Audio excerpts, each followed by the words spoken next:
Welcome to Engineering Influence, a podcast from the American Council of Engineering Companies. And we've been away for a while.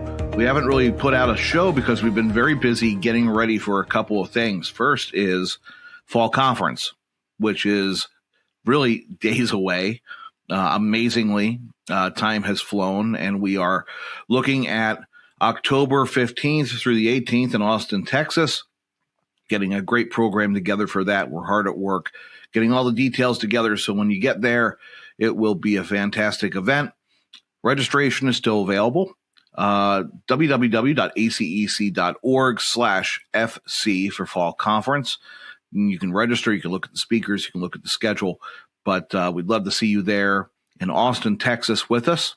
The other two items that we've really been focused in on. First is the R&D amortization issue, which is a massive issue for our industry and all industries that are engaged in research and development.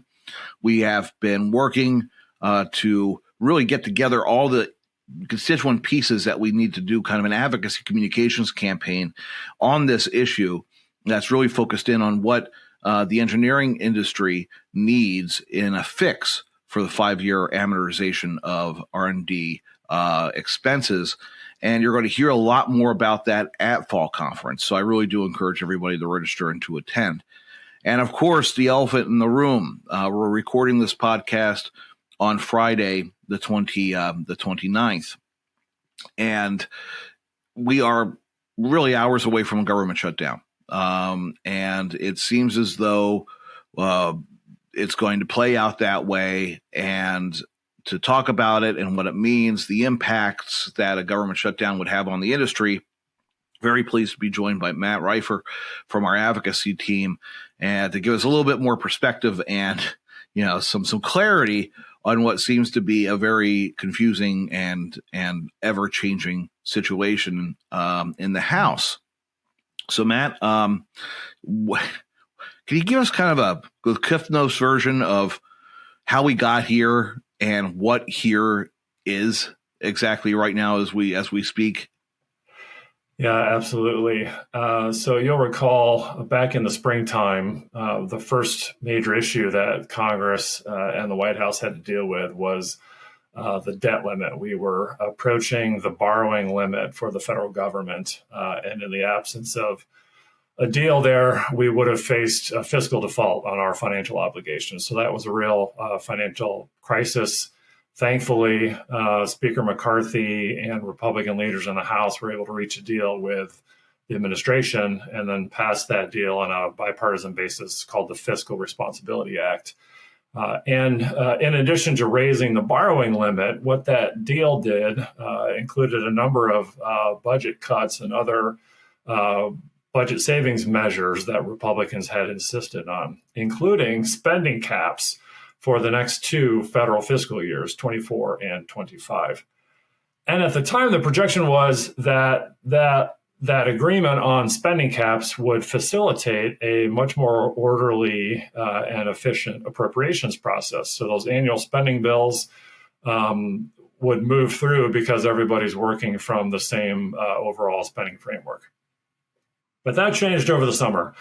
Fiscal conservatives in the House did not like the deal that the Speaker cut with the president, and so insisted on additional reductions. So House appropriators then drafted their spending bills at significantly lower levels below those caps that were agreed to. And their argument was a ceiling isn't a floor. Just because that's the amount you can spend doesn't mean you have to spend that. And so we want to see additional spending reductions. But the Senate committee moved forward with bills under that overall spending limit, and in fact went over the limit with some emergency designations. So now you've got the House and the Senate who are drafting bills that are over $100 billion apart in total spending. So now we're coming up to the end of the federal fiscal year this weekend. September 30 is when the current appropriations laws will lapse. And then in the absence of some kind of stopgap measure over the weekend, come Monday morning, we will have a partial government. Yeah. Now, how much of this do you think is How much do you think this is real, and how much do you think policy, or how much do you think is just political? Matt Gaetz is kind of, you say what you will about him, he did a very good job of being the kingmaker when the Speaker, McCarthy, was finally elected Speaker. And he had that one piece of collateral in his pocket, which is the one vote for, a bad, motion to vacate for the chair. How much do you think this is a fait accompli about him just kind of closing the loop on his plan to first get the vote and then exercise the vote to vacate the chair? It's a good question. And that's part of the challenge here, obviously. So the House Republicans have a 9-seat majority. And so on any vote where it's going to be a purely partisan party line vote, Republicans can only lose up to 4 no votes. And if they get to 5, then the measure will fail. So there's incredibly narrow margins, which gives just a handful of lawmakers an opportunity to block something. Again, if it's going to move forward on a partisan basis. And what's tricky in this scenario is you've got so many different variables and issues that a handful of members are raising. As you indicated, there are some, like Congressman Gaetz, who have never supported Kevin McCarthy as the Speaker. They think that he has violated whatever promises or commitments he made to achieve his speakership. And so there's that dynamic. There are Republicans who want to see additional border security funding and border provisions. There are, again, conservatives who want to cut spending. There's opposition to additional Ukraine funding. So there's all kinds of different moving parts on this, which complicate the ability to just pass a so-called clean continuing resolution or short-term stopgap spending measure. So until we get to the point where the Speaker decides, well, we can't pass this on Republican-only votes, and they need to cut, like we had with the debt ceiling, cut a deal with Democrats and the White House, that will be at an impasse. And there still is some word out there that there is the opportunity for the Democrats to come in and bail out the Speaker and cover the break a deal so that the shutdown's averted. What are you hearing about that? And then also, what's the administration saying? What's the Biden administration saying about this?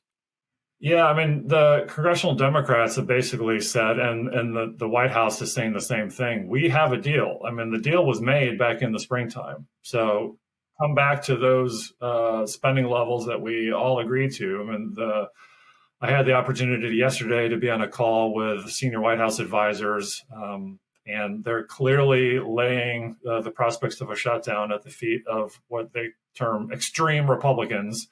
And they use the term extreme Republican shutdown a dozen times in the course of 15 minutes.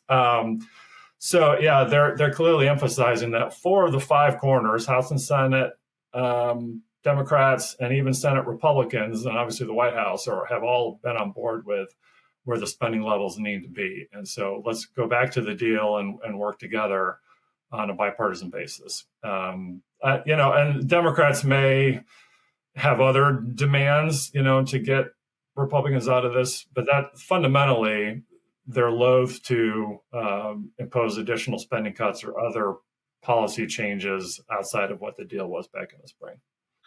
So let's talk about impacts, because the government shutdown is not, a partial government shutdown is not exactly, it's not the kind of thing where it's just switching off a light switch, right? There are, government is a complicated beast, interactions with the federal and state governments, of course, with DOTs, federal projects versus federally funded state projects. How do you see this kind of really affecting the industry if we do enter a shutdown over the weekend? What are the most immediate effects, and what are the ones that our member firms should really be looking out for? And that was part of the discussion with the White House advisors on the call yesterday, and they've been putting out additional statements and really emphasizing the significant short-term disruptions. The official term here is a lapse in appropriations. So as you said, it's not a sort of clean-cut kind of thing. It kind of depends on the agency, where its funding levels are coming from, whether they have other sources of funding, those sorts of things. But the point that they're emphasizing is the lapse in appropriations is going to have significant short-term impacts. Secretary Buttigieg is talking about air traffic controllers, and the demand that they work without pay will cause problems. But their efforts to recruit and train new controllers to fill open positions and continue to staff up is going to be disrupted. Department of Energy noted that a number of grants that were about to be announced will now have to be delayed because their grant-making office, those staff will be furloughed. The climate advisor pointed out that because the IRS staff will be furloughed, a lot of the policy guidance for the tax incentives in the Inflation Reduction Act, the climate law from last year, are going to be delayed. So guidance on tax credits and other incentives through the tax code will be put off during the shutdown. So, and then the permitting agencies, EPA, the Department of Interior, and other resource agencies, they're not going to be able to process infrastructure permits. And I think that's where our folks, our members in the A&E industry will really feel the pinch right away. That as those things are moving through the regulatory process, that there's not going to be anybody on the other end of the call or the other end of the computer to respond to those. And the longer this drags out, the more and more disruptive that will be. Yeah, absolutely. In terms of length, you think this is going to, what do you think about length of shutdown? Is this going to be, okay, we proved our point, get it out of your system, let's come back and get this done? Do you think they're going to try to push it and really put pressure, that group of House Republicans really put pressure on McCarthy, because it seems like there's a power play. They're looking at potentially one of his deputies, Emmert, I believe, as somebody who could actually be the bridge between the Freedom Caucus and the Speaker. If they brought him in instead, how do you think this is going to play out? Are we going to be going into October? Or are we going to be in Austin with a government shutdown? I've seen all sorts of prognostications on that, and I'd hesitate to speculate. Obviously, we hope it's short. That those lawmakers who don't think that shutdowns have an impact will be disabused of that notion. That the political consequences, will catch up with them will be very apparent. As history has shown, the parties that insist on shutdowns or facilitate shutdowns tend not to get what they want. It imposes a lot of disruption and a lot of pain, but there are no concessions and no wins and no policy changes that come out of this exercise. So, the hope is they kind of get it out of their system, or get kind of isolated on the fringe, and then McCarthy and his team feel like they have the leeway then to cut a deal. I was talking with one of our colleagues yesterday, and he pointed out, the real pain will be when that first paycheck is missed for military, again, air traffic controllers, TSA agents, anybody who is essential to national security, public health, and safety has to continue to work. Those are essential government functions, but they're working without pay. And so when they miss that first paycheck, that's when it becomes even more real for them. And yeah, you'll see lots of news stories. The gates of national parks are going to be shuttered. And again, the disruption will just kind of continue to pile on. So hopefully it's short-lived. Cooler heads and the kind of middle governing core in the House and Senate will come together on a deal. That's the hope. And we're all over this. The advocacy team, of course, Matt, and your team, you're watching everything happening. You're having conversations. So, make sure to stay with us throughout the situation. If we do end up going into a shutdown, we'll have information out on a regular basis. Check out the Last Word blog. Check out, of course, the podcast here. coming up, leading into the convention, we're going to be doing podcasts at convention. Really encourage everyone to take a look at those. We'll be trying some new things as well. But yeah, stay with us because we'll be putting out information to our member organizations and to our member firms as we get it. And if you have any questions, feel free to reach out to us at ACEC. Just go up on our website and you'll see the contact information. Send us a message and we'll get back to you.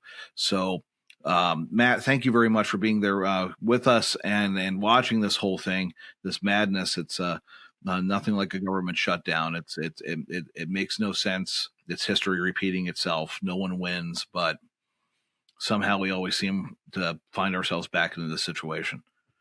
It's really something. Yeah, hopefully we'll have good news. I know they're going to continue to work over the weekend. There's some movement both in the House and the Senate on some potential votes, but they still seem pretty far apart at this point, unfortunately. So, but yeah, we'll report back early next week on where we are. Great. Matt, thanks again. And this has been another episode of Engineering Influence, a podcast from the American Council of Engineering Companies. And we will see you next time and see you in Austin this October. Take care.